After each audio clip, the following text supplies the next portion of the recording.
Assalamualaikum warahmatullahi wabarakatuh. Selamat datang kembali di channel Keramat Horor. Apa kabar para penonton sekalian? Semoga kalian selalu dalam keadaan sehat walafiat. Dan kalau yang sedang sakit, semoga penyakitnya cepat diangkat. Kali ini saya akan membawakan sebuah kisah. Kisah ini dialami oleh salah seorang teman saya. Dulu, dia mengalami kisah ini ketika dia pulang kerja. Ada sebuah lokasi yang harus dia lewati, dan lokasi tersebut terkenal sangat angker dan dihuni oleh pocong. Parahnya lagi, temanku ini harus mengalami teror dari pocong tersebut. Bagaimana kisahnya? Simak terus videonya sampai selesai. Dan seperti biasa, sebelum mulai ke ceritanya, siapkan kopi, siapkan cemilan, supaya kalian rileks mendengarkan cerita dari channel Keramat Horor ini. Dan kalau yang mendengarkan saat hendak tertidur, jangan lupa baca doa, semoga kalian bermimpi indah. Dan kalau yang mendengarkan saat bekerja, tetap fokus pada pekerjaan kalian. Jangan sampai saat mendengarkan cerita dari channel kami ini, konsentrasi kalian malah lebih mengarah ke cerita kami daripada pekerjaan kalian. Kalau seperti itu, lebih baik kalian tunggu waktu santai kalian supaya tidak mengganggu aktivitas pekerjaan kalian. Oke, kalau sudah, kita mulai saja ke ceritanya.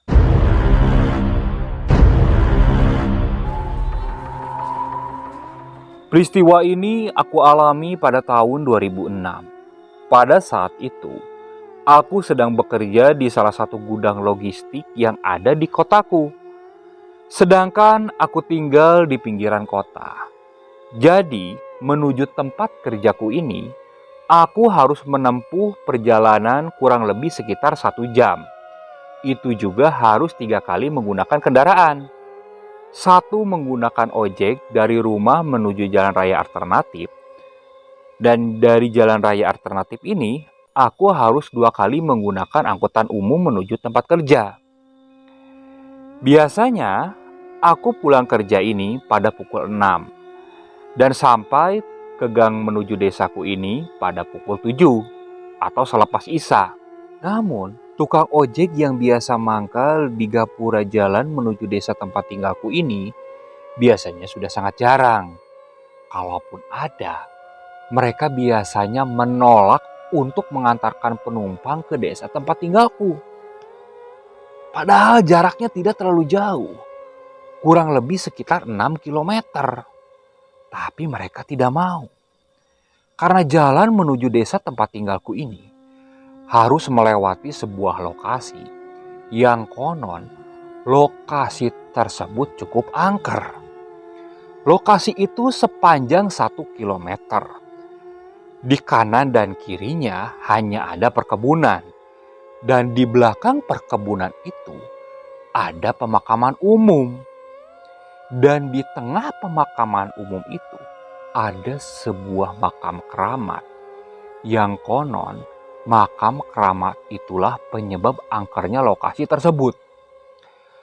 Beberapa warga yang pernah mengalami teror dari penghuni jalan tersebut, ketika mereka melewati jalan itu sendirian, mereka sering diganggu dengan penampakan. Dan penampakan itu berupa pocong. Pocong itu biasanya tahu-tahu menyeberang jalan. Pengemudi motor yang kaget biasanya dengan refleks langsung membandingkan motornya. Akhirnya dia celaka. Kalaupun yang berjalan kaki, biasanya sosok pocong itu akan mengikutinya dari belakang. Ataupun menakut-nakutinya dengan berbagai cara. Hingga akhirnya warga di sana enggan untuk melewati jalan tersebut kalau sendirian. Tapi kalau mereka melewati jalan tersebut 2 orang, 3 orang, pokoknya lebih dari 1 orang, biasanya jarang diganggu. Sosok di sana biasanya menunjukkan wujudnya itu kalau yang lewat di jalan itu sendirian. Nah, tukang ojek yang ada di depan itu Mereka malas mengantarkan penumpang ke kampungku, bukan berangkatnya, tapi pulangnya. Khawatirnya ketika pulang mengantarkan, mereka akan diganggu oleh sosok pocong yang menjadi penunggu di lokasi tersebut. Untuk mengantisipasi seperti itu, aku meminta tolong kepada tukang ojek langgananku yang biasa mengantarkan aku kerja ketika pagi hari, supaya dia mau menjemputku ketika pulang kerja. Untungnya, tukang ojek itu mau. Sebut saja namanya Mang Yana. Jadi ketika pagi, dia akan mengantarkan aku kerja. Pulangnya tepat pukul 7, biasanya Mang Yana ini sudah standby di pangkalan ojek. Dan rutinitasnya seperti itu sampai 7 bulan. Dan pada bulan Oktober, pada waktu itu hujan sedang deras-derasnya. Ditambah lagi di tempat kerjaku banyak pekerjaan yang menumpuk. Bahkan aku harus pulang telat untuk menyelesaikan semua pekerjaanku ini. Hingga beberapa kali Mang Yana pernah mengeluh karena sangat lama menungguku pulang. Tidak enak juga mendengar Mang Yana mengeluh, akhirnya aku tambahkan saja ongkosnya. Ngitung-ngitung menjadi uang tunggu buat Mang Yana. Dan pada hari Kamis waktu itu, dari sore hari, kota tempat tinggalku ini diguyur hujan cukup deras. Sampai aku pulang pun, hujan belum juga reda. Di angkot, aku coba telepon Mang Yana. Namun beberapa kali aku telepon, Mang Yana tidak mengangkat telepon dariku. Aku berpikir, mungkin HP Mang Yana ketinggalan di rumah dan Mang Yana sudah standby di pangkalan ojek. Namun ketika aku sampai di pangkalan ojek, tepat pukul 8 malam, di pangkalan ojek tak ada siapa-siapa. Mang Yana pun tidak ada. Dan hujan pun masih turun rintik-rintik. Aku berteduh di pangkalan ojek sambil aku terus teleponi Mang Yana, berharap Mang Yana cepat mengangkat telepon dariku. Namun sampai 20 menit aku menunggu, Mang Yana tak kunjung juga datang dan telepon dariku juga tidak diangkat sama sekali. Di situ aku mulai bingung.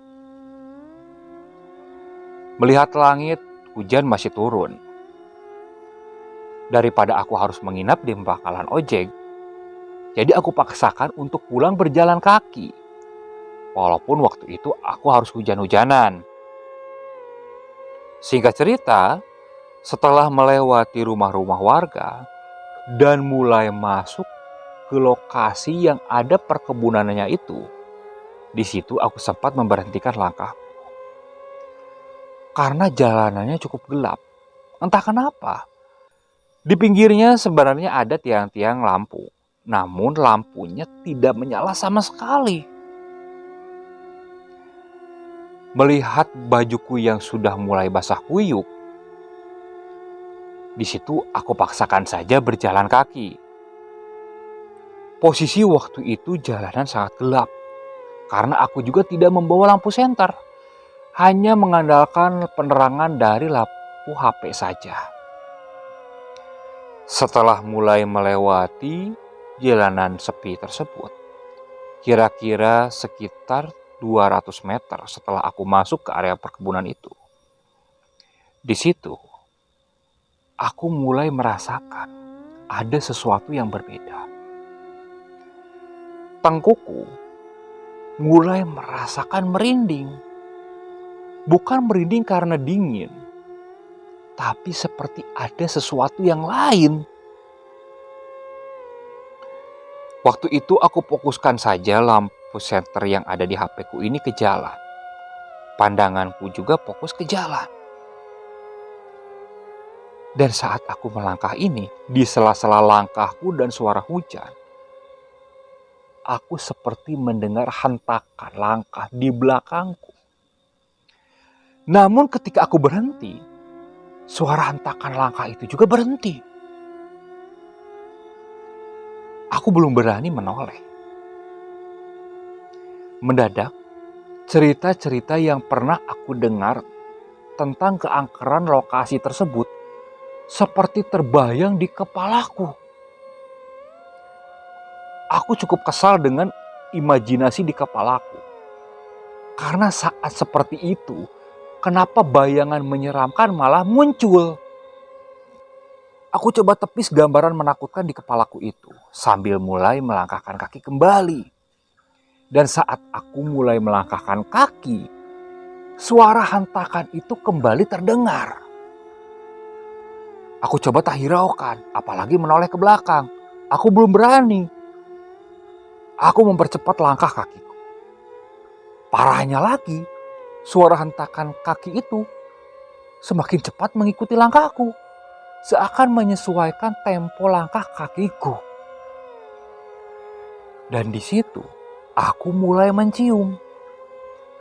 Ada aroma bau minyak wangi yang biasa digunakan orang meninggal. Merasakan ada sesuatu yang janggal. Ingin rasanya kakiku waktu itu berlari. Tapi entah kenapa, pikiran dan tubuhku ini tidak sinkron. Kakiku ini malah terus saja melangkah, seakan tidak bisa berlari. 1 menit aku mencium aroma bau minyak wangi itu, dan kini berubah. Berubah menjadi bau amis yang cukup menyengat. Setelah mencium bau amis yang cukup menyengat ini, dari ujung kepala sampai ujung kaki, tubuhku benar-benar merinding waktu itu. Dan jantungku benar-benar berdetak cukup kencang.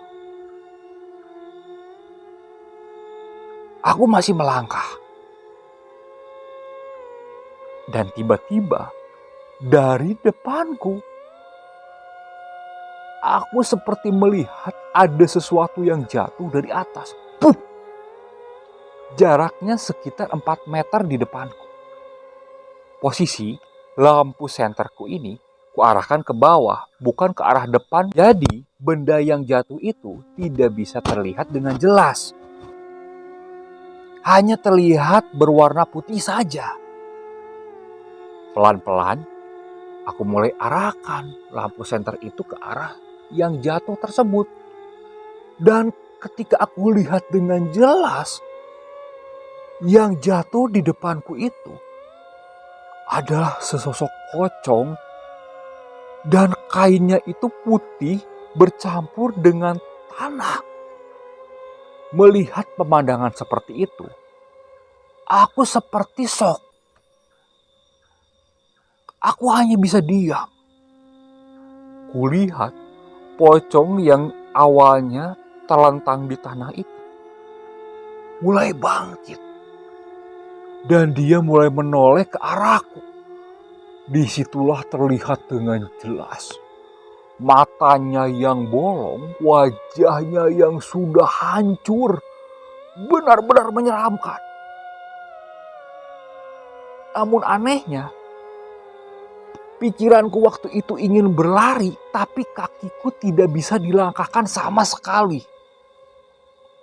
Sosok pocong itu mulai berdiri dan menghadap ke arahku.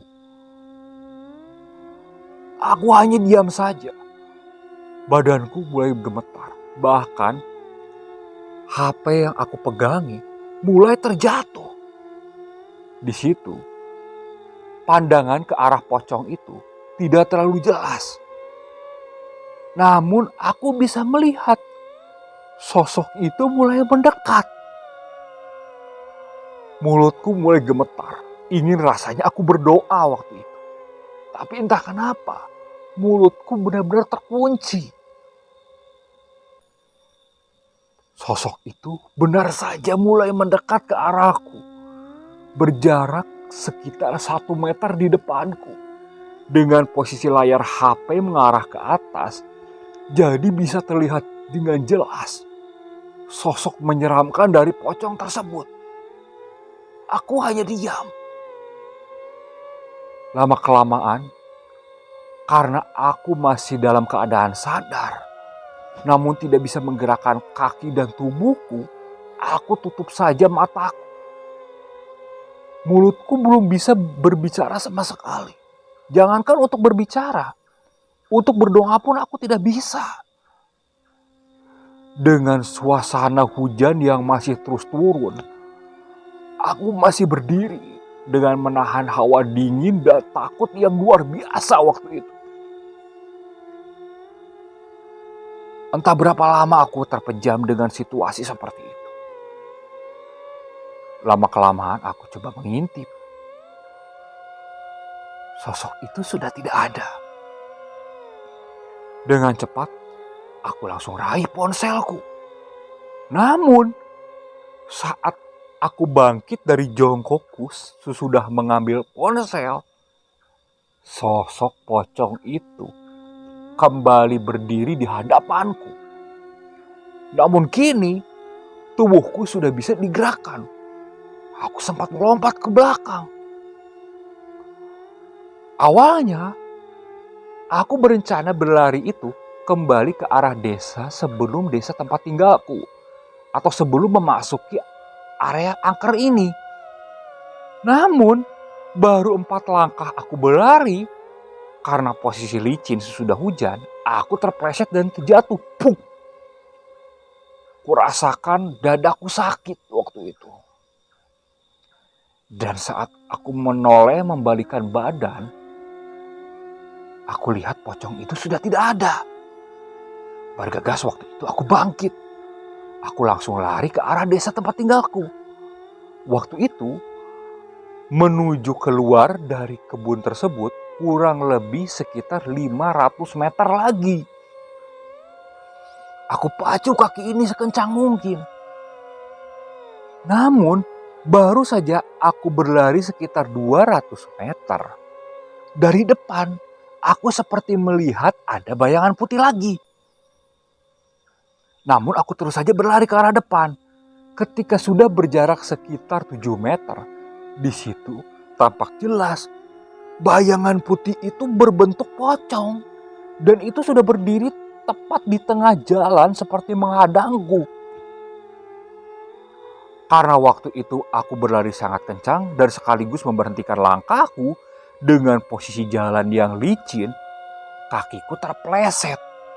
Dan lutut kiriku ini langsung menghantam batu. Benar-benar terasa sakit waktu itu lututku. Bahkan untuk bangkit pun aku sangat susah. Sambil memegangi lutut kiriku, aku coba bangun. Kulihat sosok pocong itu masih berdiri di sana. Karena sudah bercampur kesal, aku hendak lawan saja sosok pocong itu. Aku ambil batu yang ada di tanah. Aku lempar ke arah pocong itu. Pergi, pergi, ucapku sedikit kesal. Namun, batu yang aku lempar itu seakan melewati pocong tersebut. Dan yang lebih mengerikannya, setelah aku lempar batu itu, sosok pocong itu tertawa.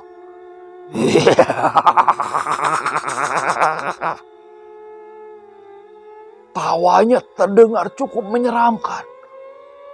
Mendengar tawanya itu, emosiku, keberanianku langsung luntur lagi. Malahan aku langsung terduduk lemas. HP pun sudah tergeletak entah kemana. Dengan situasi gelap seperti itu, dengan hujan yang masih belum reda, kulihat sosok bayangan putih itu mulai mendekat. Dia tidak melompat, tapi melayang. Dengan pasrah, aku hanya menatap ke arah sosok pocong tersebut. Dan benar saja, sosok pocong itu sudah benar-benar dekat. Dan kini dia seperti sengaja mendekatkan wajahnya ke arah wajahku. wajah pocong itu dengan wajahku ini berjarak kurang lebih sekitar 1 jengkal.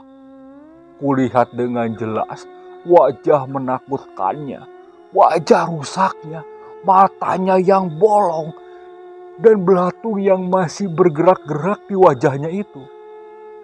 Dan akhirnya pemandangan seperti itulah yang membuatku langsung tidak sadarkan diri. Hingga saat aku tersadar, aku sudah berada di rumah. Orang tuaku sudah berada di sampingku. Kurasakan waktu itu saat aku bangun, badanku sangat sakit. Dan suhu tubuhku juga cukup tinggi.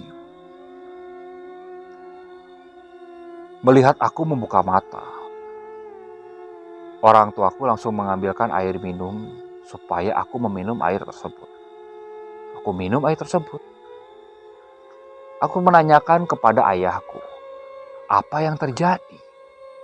Menurut ayahku, aku ditemukan tergeletak di pinggir jalan oleh orang yang akan berangkat ke pasar pada pukul 2 malam. Jadi aku tak sadarkan diri di pinggir jalan itu lumayan lama. Dan selama itu juga tak ada orang yang melintas di jalanan tersebut. Aku hanya diam.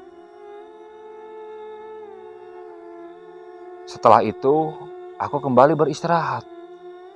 Karena kurasakan badanku benar-benar sakit waktu itu. Kulihat lututku juga masih cukup memar. Ketika sore hari aku bangun karena Mang Yana datang. Mang Yana meminta maaf kepada aku karena dia tidak bisa menjemput. Alasannya anaknya itu sakit dan tidak bisa ditinggalkan. Waktu itu HP-nya disembunyikan oleh anaknya yang paling kecil dengan posisi di silent. Jadi Mang Yana bingung mencari posisi HP-nya di mana. Dan saat ditemukan, sudah ada beberapa panggilan dariku. Ya aku memaklumi dengan alasan Mang Yana seperti itu. Dan kalau aku marah juga, mau bagaimana lagi, keadaan sudah tidak bisa dirubah. Aku sudah mengalami hal yang cukup menakutkan. Aku hanya berpesan supaya Mang Yana tidak mengulangi seperti itu lagi. Setelah itu aku kembali beristirahat. Parahnya, aku sakit sampai 4 hari setelah kejadian itu. Setelah 4 hari, aku mulai bisa beraktivitas kembali. Mulai bekerja dan pulang dijemput oleh Mang Yana. Hingga sekitar 3 bulan kemudian, tepat di hari Kamis, waktu itu aku pulang cukup telat. Aku sudah mengabari Mang Yana, dan katanya Mang Yana sudah menunggu di pangkalan ojek seperti biasa. Aku baru selesai pekerjaan itu pada pukul 7:30 malam. Dan sampai di tempat Mang Yana menunggu itu 8:30 malam. Tampak suasana sudah benar-benar sepi. Tak ada orang sama sekali. Aku meminta maaf kepada Mang Yana. Dan Mang Yana pun memakluminya. Bergegas waktu itu, kami langsung melanjutkan sepeda motor. Dan saat kami mulai memasuki area perkebunan tersebut, sekitar 300 meteran, motor Mang Yana mati. Mang, kenapa Mang motornya Mang? Gak tahu Mang Yana terlihat mengecek bensinnya. Dan kulihat bensinnya pun masih ada. Beberapa kali Mang Yana coba mengecek mesinnya. Sepertinya tak ada yang salah. Udahlah Mang, dorong dulu aja Mang. Ya udah deh. Mang Yana lalu mendorong motornya tersebut. Awalnya aku membantu dari belakang. Namun Mang Yana menyuruhku jangan mendorong. Kasihan, udah jalan aja. Mang Yana menolak dibantu olehku dengan alasan ini tanggung jawabnya. Aku juga sempat memaksa, namun Mang Yana kekeh. Ya udah deh, akhirnya aku mengalah. Aku berjalan di depan. Sambil Mang Yana mendorong motor, aku mengajaknya berbicara supaya suasana tidak terlalu seram.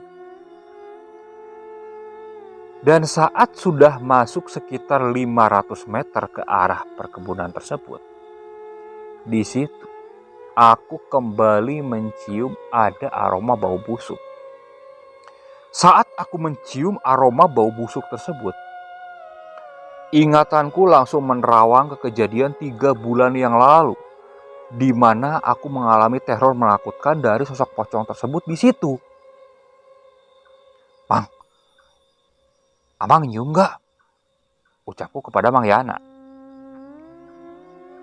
"Udah jangan diomongin, biarin aja," ucap Mang Yana sambil mendorong motor. Belum jauh dari situ kami melangkah, kulihat Mang Yana tertinggal agak di belakang. Tampaknya dia cukup kesusahan mendorong motor. Aku menoleh ke arah Mang Yana. Dan saat aku menoleh, di situ aku terkejut. Di jok motor ada sesosok pocong yang duduk. Posisi Mang Yana seperti sangat berat mendorong motor itu. Aku langsung berteriak ke Mang Yana. Mang, kenapa?" Aku memberikan kode ke arah Mang Yana dengan menunjuk tanganku ke belakang. Namun Mang Yana sepertinya tidak ngeh. "Kenapa, Sini ngomong, gak kedengeran." "Mang, sini lari Mang, tinggalin motornya Mang," ucapku. Di situ Mang Yana mulai menoleh. Saat dia menoleh, tampak pocong tersebut sudah duduk menyamping dan wajahnya langsung menghadap ke arah Mang Yana. Refleks Mang Yana langsung membanting motornya dan berlari ke arahku. Melihat Mang Yana berlari, aku pun langsung berlari ke arah depan. Dengan Mang Yana mengikutiku dari belakang. "Ayo Mang, cepat Mang, cepat." Akhirnya Mang Yana sudah menyusulku. Kami belum berhenti, terus berlari. Dan saat kami berlari ini, dari depan sekitar 7 meteran, kami melihat seperti ada sesuatu yang jatuh. Puh! Aku dan Mang Yana dengan refleks langsung berhenti. Dan seperti kejadian yang pernah aku alami, yang di depan yang jatuh itu adalah sesosok pocong. Aku menoleh ke arah Mang Yana dan Mang Yana pun menoleh ke arahku.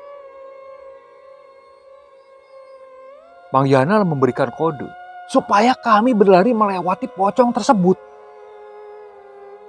Dengan refleks aku mengiyakan karena tak ada pilihan lain. Berlari ke belakang pun cukup jauh. Akhirnya kami berlari. Mang Yana ke arah kiri, aku ke arah kanan dengan posisi pocong itu memanjang di tengah.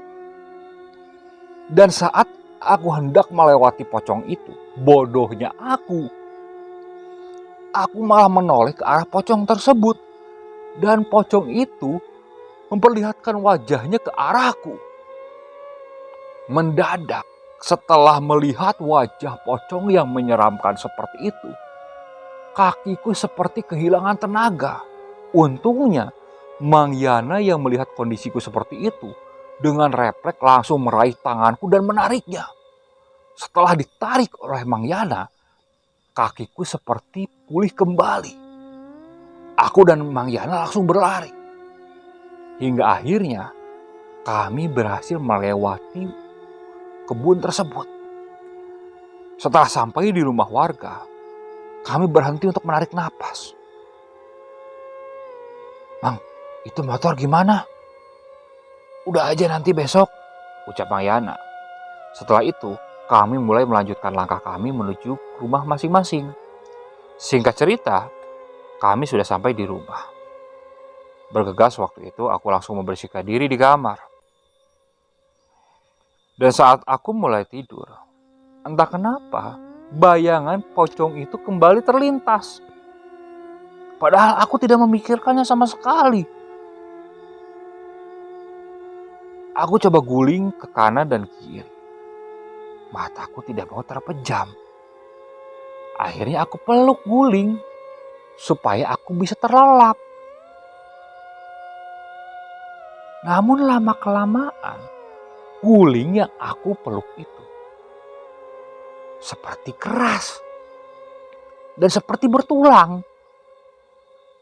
Ditambah lagi, seperti mulai tercium ada aroma bau amis. Dengan refleks, aku membuka mata.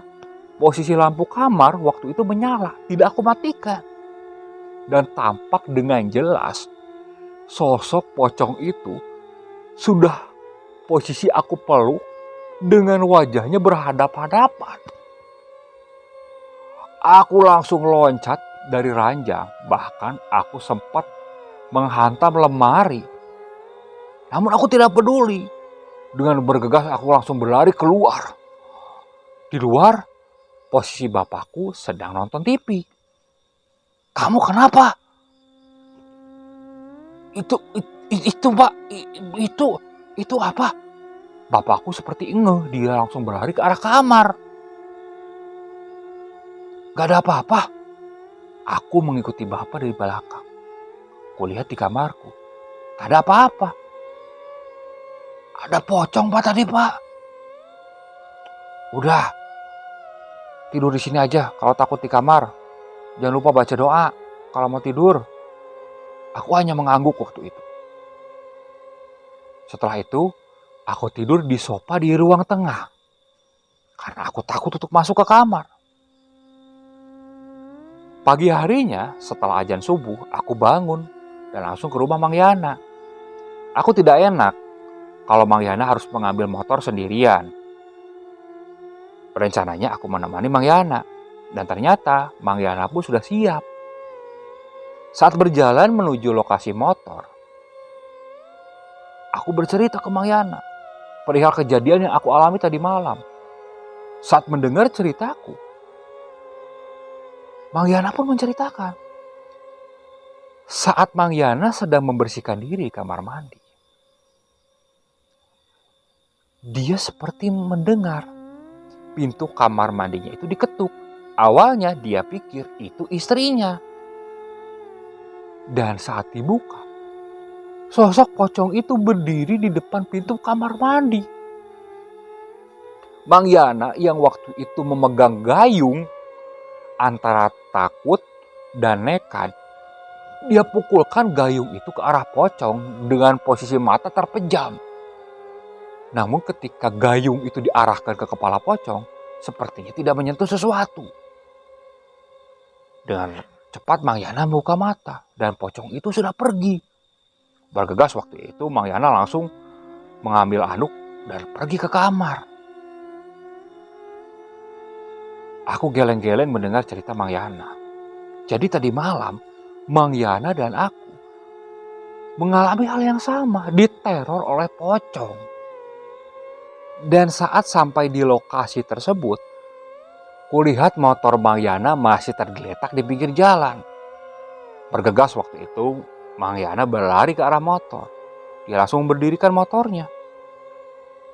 Dan saat dia coba menyalakan motor tersebut, motor itu langsung menyala. Aku dan Mang Yana hanya menggelengkan kepala. Jadi semalam kita sengaja diganggu oleh pocong penunggu lokasi ini. Setelah itu, kami langsung pulang. Aku langsung bergegas untuk berangkat kerja.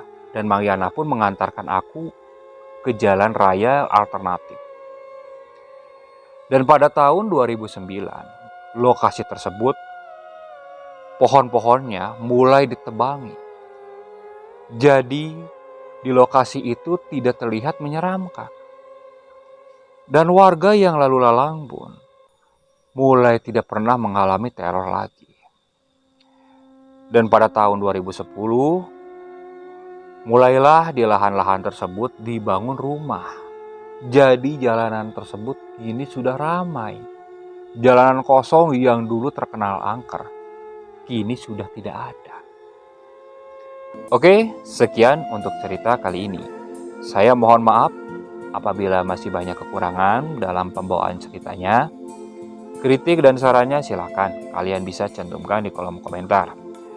Tak lupa kami juga ucapkan terima kasih kepada para penonton yang masih terus setia mengikuti channel Keramat Horor ini. baik kalian yang meninggalkan komen ataupun yang tidak.